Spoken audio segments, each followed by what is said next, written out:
When I first started working with soft pastels, I made the mistake of attaching my paper to the board the same way I would watercolor paper. So I'd get a hard board out, I'd lay the paper down, and then I would attach the paper to the board using masking tape. And I discovered that was not the best approach for soft pastels for two main reasons. The first being the tape being around all four edges created this like lip, and it made it difficult for the pastels to get to the edge of the paper.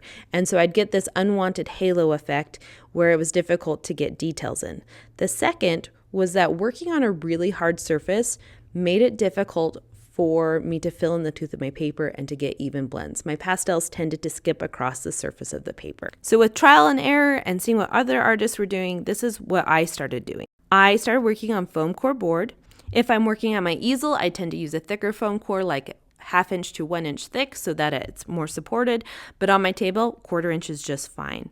I also started attaching my paper to the board by using things like photo corners. You can use the paper variety, you can use the plastic kind. You can also buy them in different sizes. So if you're working on a bigger project, you can use bigger ones.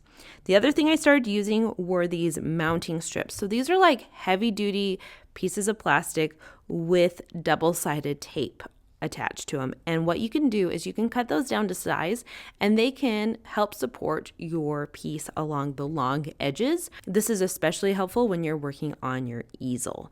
I don't really need them for a piece this size. This is overkill, but I wanted to show you how they work. The nice thing about this method is that haloing is kept to a minimum. It's typically only in the corners because you can lift up the mounting strips. If you don't like what's happening in the corners, you can even pull out the corner, fill it in, and then slide it back into place. By working on the foam core board, you don't get the skipping and you get a lot nicer blends. A third benefit is that this is a reusable method. So if you're working in standard sizes regularly, you can set up a board with photo corners and mounting strips for a specific size and use it 3 to 4 times before you need to switch out the photo corners and the mounting strips. So it's a lot less of a wasteful option. So when you go to work with soft pastels, remember the surface that you work on and how you attach your paper to it can impact your end result.